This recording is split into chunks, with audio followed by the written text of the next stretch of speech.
of visa bans or on certain official already?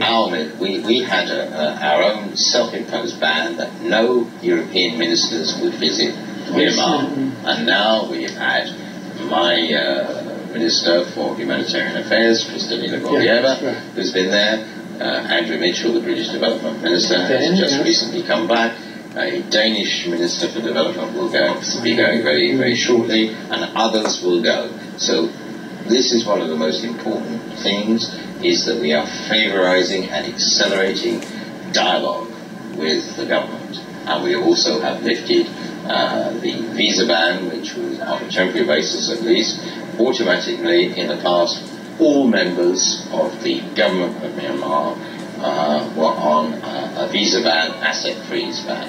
But we have lifted this temporarily for ministers in the government that have not had recent military connections, and we have also lifted it in particular for the foreign minister, who is not subject. And all these things, the EU is constantly reviewing its position on all this, and at this present moment, as we speak, we are examining again what sort of measures we may eventually modify. Has a review next year on Burma? Well, we can review our measures whenever we like, and the EU's position has been clear.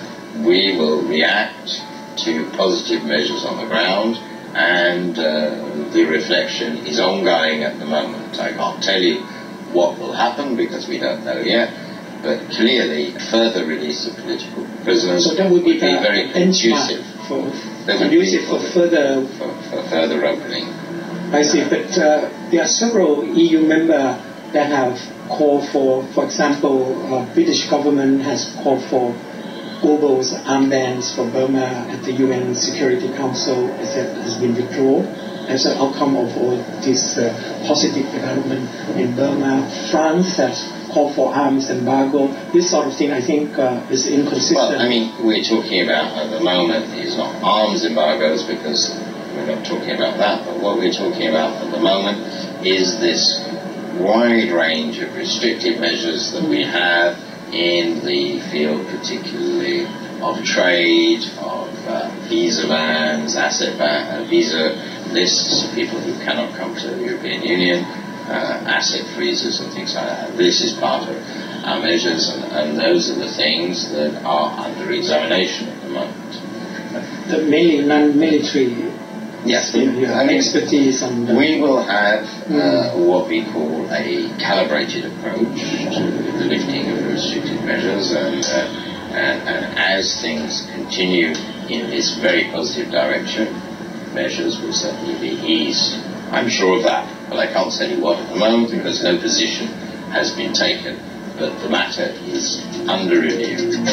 Several EU members that have called for example, British government has called for global armbands for Burma at the UN Security Council has been withdrawn as an outcome of all this positive development in Burma. France has called for arms embargo. This sort of thing, I think, is inconsistent. Well, I mean, we're talking about at the moment is not arms embargoes, because we're not talking about that, but what we're talking about at the moment is this wide range of restrictive measures that we have in the field, particularly of trade, of visa bans, visa lists of people who cannot come to the European Union, asset freezes and things like that. This is part of our measures, and those are the things that are under examination at the moment.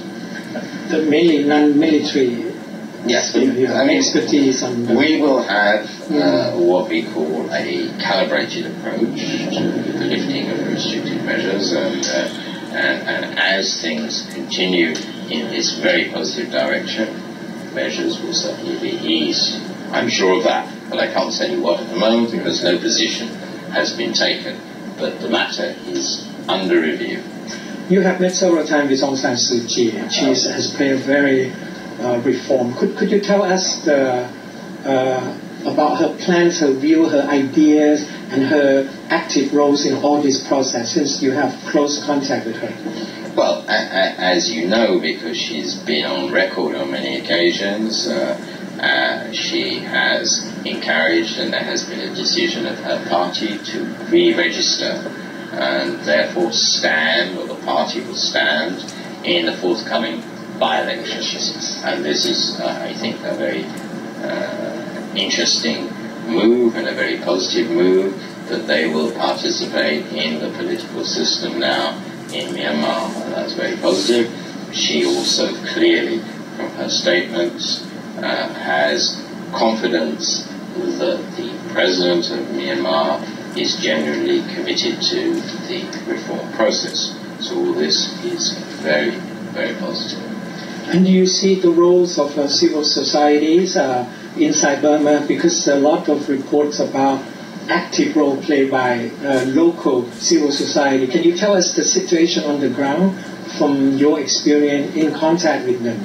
Well, there are many elements in Myanmar that are active in the political field, and that includes, and one should not forget, those members of parliament from the opposition as well, because a number of parties decided to contest the recent elections, flawed though they were, and there are members of parliament, and there are lots of civil society organizations as well that are trying in a positive manner to promote change in that country. And of course, anybody that wants to promote reform, we are very happy to assist in any way we can, because this is what the European Union is trying to do, to support and encourage the momentum of reform. Do you have any program to help with the capacity building with the civil society? Capacity building is very important, and this is one of the issues that was raised as well in our workshop by the Minister of Finance in many areas. And we're at the moment putting together a program for capacity building in various areas, and we already do it in the fields of health and in the fields of education. We have some capacity building going on already, but clearly this is one of the major challenges for Myanmar. There is no doubt that even if you have the best policies in the world, if you don't have the capacity to implement projects, plans, policies, then you won't succeed. So this is something, and they recognize it. So since 1996, EU has adopted common positions toward Burma, and over the years, certain countries have different attitude. Now, can you say that once again that EU member has already sort of come up with a common position on the reforms of Burma? For example, is there a consensus of this inevitable change, as you have seen among all members? This is very clear. Well, I mean, it is very clear. You can read the declarations of any ministers from any of the countries of the European Union, and they are all welcoming, encouraging and supporting the change in that country. That is perfectly clear. And as I said earlier, we are examining all the time how to respond to this. And the European Union has always responded towards positive and negative events on the ground since 1996. And if there are positive events, we will respond eventually positively to them. In fact, EU response is much faster, quicker, and more expansive than the United States, given both sides have been very strong on the sanctions. Well, it's not for me to comment on the way that the United States can respond to these things, but we very much have a very common view of the situation as it stands at the moment in Myanmar, not just with the United States, but with other Western countries such as Australia, Norway, Switzerland, countries outside the European Union as well. We very much have the same view that there is real change in Myanmar. So one of these reforms will lead to the so-called state of normalcy of ASEAN-EU relations. For years and years, Burma has been one of the factors that sort of impede or delay. Now, can you say that Burma will be treated maybe in coming years as a normal country that will benefit from broader EU-ASEAN agreement? Well, I very much hope so. I mean, in the sense that Burma, Myanmar has always benefited from projects that the European Union have had with ASEAN countries. Since when? I mean, under the rubric of even under the current arrangements, if we have projects at an ASEAN level between the European Union, be it in the field of intellectual property or transport or whatever, Burma, Myanmar is not excluded from these things. However, there is no doubt that once the changes that are going on become even more entrenched, then it will be a very positive element in relations between the European Union and ASEAN. There is no doubt. Yeah, I think it will encourage further cooperation between ASEAN and EU as never before. I hope so. Yeah. Well, you mentioned about the release of political prisoners, the media freedom. You have not mentioned the national reconciliations with the minorities. Yes. What is the ongoing situation now? I think this issue has not been given highlight in the past weeks. Well, the situation, for example, in Kachin State at the moment is worrying. I know, because I've had contacts with government ministers as well, that the government is determined to try to bring about a negotiated political solution to the problems with the ethnic minorities in Myanmar. That is what they say. And they are confident that with some of the groups where they already have recently made progress, Shan, Hua, for example, where they recently signed ceasefire agreements, there is progress, and they are hoping to see even more progress over the next 2 or 3 months, or even less, where they're trying very hard to bring about political solutions. They have abandoned the old policy of having these people participate as border guards, for example, which was the policy of the groups.